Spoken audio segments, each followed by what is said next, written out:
Christian professor అనకూడదా? అది మత నా ప్రచారం. టెస్టిమనీ నేను బేర్ చేస్తున్నాను, మీరు అవును. వినండి, అవును. మీరు కూడా మారండి అని లేదు. చెప్పడం తప్పు అంటే కదా. నాకు అర్థం కాదు ఏంటంటే, ఇప్పుడు బైబిల్లో ఏమైనా రాసుందా వాళ్ళు బొట్టు పెట్టుకుని వెళ్ళకూడదు, లేదా దశమ భాగం కంటే ఎక్కువగా ఇవ్వండి, హ్మ్. దశమ భాగం కూడా కొంతమంది తగ్గించిస్తున్నారు, హ్మ్. అవన్నీ మాటలు మాట్లాడడం ఎంతవరకు కరెక్ట్ అంటారు? యెహోవాకు సంబంధం లేని ఏ ఆచారాన్ని కూడా నేను పాటించను. అది ఎంత పెద్దదైనా, ఎంత చిన్నదైనా నాకు అనవసరం.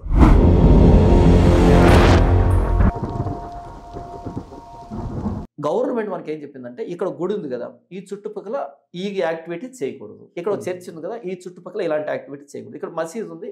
దానికి అగెయిన్స్ట్‌గా ఏది చేయకూడదన్నది గవర్నమెంట్ మనకిచ్చినటువంటి ఒక పరిధి. దాన్ని గౌరవిస్తూ నా భక్తిని నేను చేసుకున్నప్పుడు, మీ భక్తిని మీరు చేసుకున్నప్పుడు మంచిది. నిజంగా ప్రభువైన యేసుక్రీస్తు వారిని గౌరవించే ఏ క్రైస్తవుడు కూడా ఇతర మతాల ప్రార్థనా స్థలాల దగ్గరికి వెళ్లి అక్కడ సువార్త చేసే ప్రయత్నం చేయడు. రాజ్యాంగానికి కట్టుబడి ఇతర మతాలని గౌరవిస్తూనే రాజ్యాంగ పరిధిలోనే బైబిల్ ప్రకటించేటువంటి ప్రయత్నం చేస్తాడు. చర్చిలో సువార్త చేసుకోవచ్చు.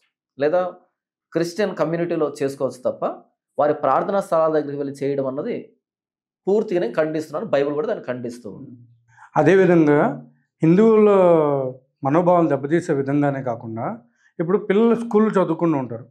ఆ స్కూల్స్ బయట సరిగ్గా స్కూల్ వదిలే టైంలో వాళ్ళు అక్కడికి వెళ్ళి రవి హృదయం అని, ఇంకా వేరే ఇతర బుక్స్, విద్యార్థి జ్వాల అని, ఇట్లాంటి బుక్స్ అన్నీ కూడా ఆ చిన్న పిల్లలు మనస్తత్వానికి ఎట్లా అంటే మనసులో నాటుకుపోయే విధంగా అక్కడ ఇవ్వడం, ఒక దగ్గర 4-5 కూడిక చేసుకుని అక్కడ ఇవ్వడం అనేది ఎంతవరకు కరెక్ట్ అంటారు?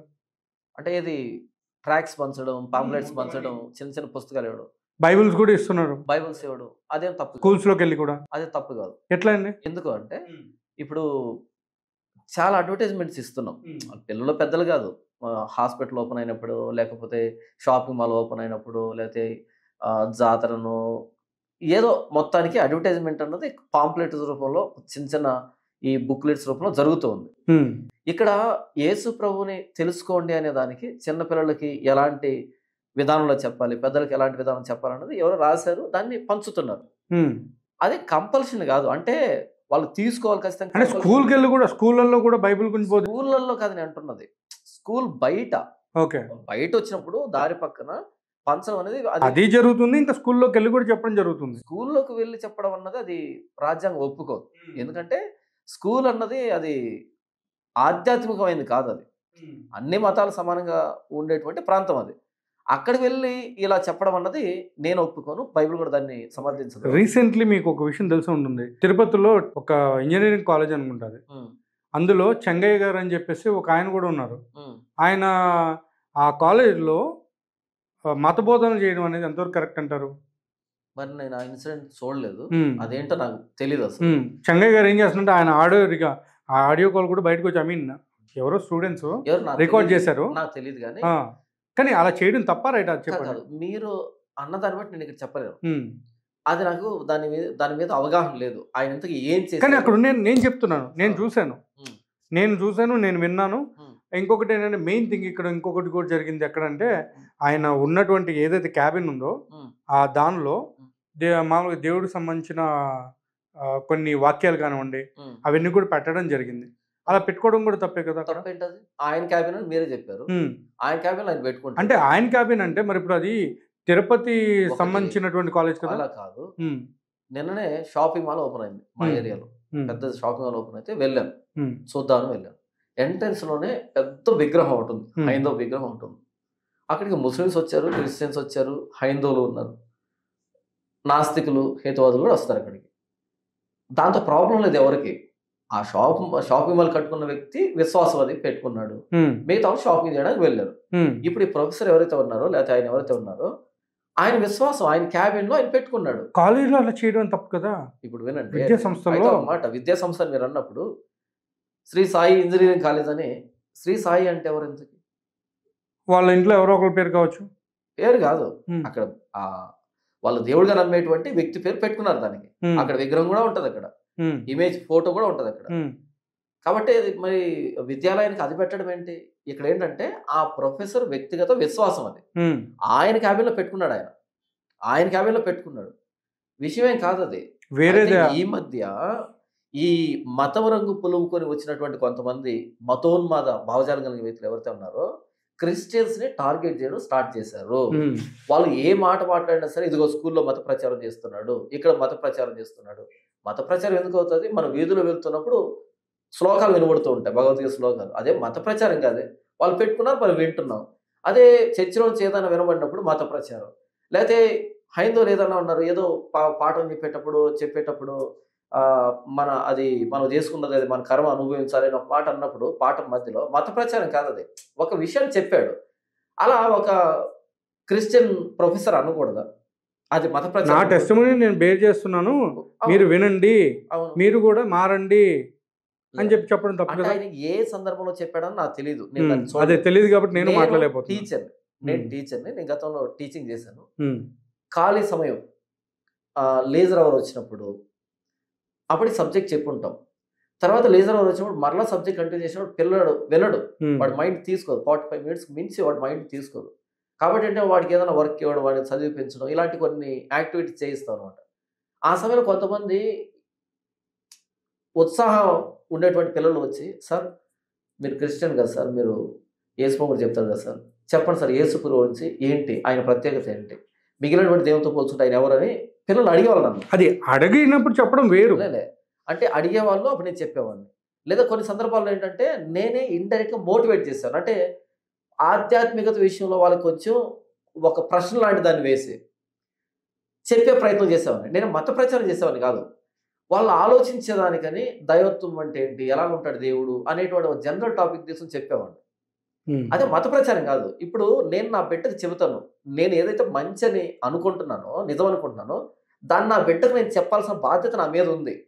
అలాగే నా స్టూడెంట్స్ ఉన్నారు కదా, నేను ఏదైతే నిజం నమ్ముతున్నానో వాళ్ళకి నేను చెప్పాల్సిన బాధ్యత నా మీద ఉంది. అయితే అదే పనిగా వాళ్ళు వినకుండా వాళ్ళు వ్యతిరేకిస్తున్నా నేను చెప్పను.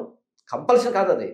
నాకు మంచి అనిపించి చెబుతాను, వింటాను, లేకపోతే లేదు. అది కూడా ఆ సందర్భాన్ని బట్టి, సమయాన్ని బట్టి, అక్కడ చెప్పేదానికి అవకాశం ఉందా, ఇవన్నీ ఆలోచించి చెబుతాం. మీరు చెప్పినటువంటి ఆ వ్యక్తి ఎప్పుడు చెప్పాడు, ఎలా చెప్పాడు, ఇదంతా నాకు తెలియదు కాబట్టి. అదే మీకు తెలియదు అన్నారు కాబట్టి నేను కూడా ఏంటంటే దాని గురించి గట్టిగా అడగలేకపోతున్నాను. కాబట్టి ఇప్పుడు వేరే చర్చెస్, ఇప్పుడు సంఘాలు అనేది చాలామంది పెట్టడం జరిగింది.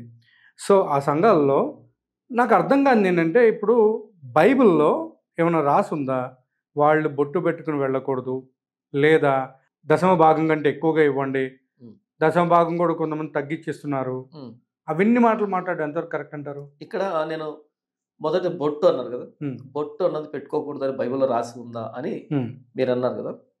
ఫస్ట్ ఆఫ్ ఆల్ నేను బొట్టు పెట్టుకోవచ్చా పెట్టుకోకూడదు అన్నది కాస్త పక్కన పెట్టి, నేను ఒక క్రిస్టియన్ని, నేను ఎంతసేపు ఉన్నా సరే దేన్ని బట్టి బ్రతుకుతాను, నా జీవన ప్రమాణం దేని మీద ఆధారపడి ఉంటుంది అంటే బైబిల్ మీద ఆధారపడి ఉంటుంది. బైబిల్ నా స్టాండర్డ్, అది నా స్కేల్.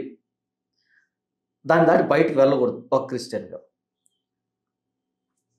బొట్టు అనేది ఒక క్రైస్తవ స్త్రీ పెట్టుకోవచ్చా అన్నదానికి వస్తే, క్రైస్తవ స్త్రీ అంటే బైబిల్ ప్రమాణం మీద ఆధారపడి జీవించాలి. బైబిల్ ఏం రాయబడిందంటే అన్య సంప్రదాయాలు ఆచరించకూడదు, అన్య దేవతలకు సంబంధించిన పద్ధతుల్లో విగ్రహారాధన చేయకూడదు, దేవుడైన యెహోవా తప్ప, లేదా ప్రభువైన యేసుక్రీస్తు తప్ప ఇంకో దైవత్వంగా భావించేటువంటి ఎవరిని కూడా పరిగణలో తీసుకోకూడదు అనేది బైబిల్ చెప్పినటువంటి విషయం. నేను క్రైస్తవుని కాబట్టి నేను దాన్ని ఫాలో అవుతాను. యెహోవాకు సంబంధం లేని ఏ ఆచారాన్ని కూడా నేను పాటించను. అది ఎంత పెద్దదైనా ఎంత చిన్నదైనా నాకు అనవసరం. ఎందుకంటే నేను క్రైస్తవుని కాబట్టి నేను నా బైబిల్ గౌరవిస్తాను. ఇక్కడ బొట్టు అనే విషయానికి వస్తే, బొట్టు ప్రాముఖ్యత ఏంటి, దాని సిగ్నిఫికెన్స్ ఏంటి అని అంటే ఉన్న డెఫినేషన్ ఏంటంటే, in Hinduism the bottu is a religious mark. ఏంటంటే అది religious mark that represents the third eye. Third eye అంటే తెలుసు, మూడవ కన్ను, third eye or the eye of wisdom, జ్ఞాన నేత్రం అని కానీ లేదా మూడవ కన్ను అని కానీ అది రిప్రజెంట్ చేస్తుందంట. It is applied with a prayer to remember the lord throughout the day. అది పెట్టుకున్నామంటే డే అంతా దేవుణ్ణి స్మరించుకుంటూ పెట్టుకున్నట్టుగా పెట్టుకుంటారంట. The forehead is consider a major chakra point in the human history. Major chakra point అంటే మనిషిలో 6 చక్రాలు ఉంటాయి, 7 చక్రం పైన ఉంటుంది, ఇది ఉంది కదా. మేజర్ చక్ర అనేది ఇక్కడ ఉంటుంది, దానికోసమని బొట్టు పెట్టుకుంటారు అన్నది ఇక్కడ ఇచ్చినటువంటి వివరణ. ఇప్పుడు చెప్పండి, ఈ వివరణతో ఉన్నటువంటి ఆ బొట్టుని ఒక క్రైస్తవ వ్యక్తిగా లేదా క్రైస్తవ స్త్రీగా ఎందుకు పెట్టుకోవాలి అన్నది ప్రశ్న. ఓకే. నా ప్రమాణం బైబిల్ అయినప్పుడు నా బైబిల్కు బయట ఉన్నటువంటి దాన్ని ఎందుకు పెట్టుకోవాలి? అది ఎవరు గౌరవించి ఇప్పుడు బైబిల్లో ఉందా అని నేను అడిగాను మిమ్మల్ని. నేను దానికే చెప్పాను. ఇప్పుడు ఇది బైబిల్లో చూసి చెప్పారా లేకపోతే ఇక్కడ బొట్టు అనేది డెఫినేషన్ అవును డెఫినేషన్ చదివారు మీరు. చదివాను. ఈ డెఫినేషన్ లో ఏంటి? ఇది హైందవ సంప్రదాయం, హైందవ religious practice, Hindu religious practice ఇది.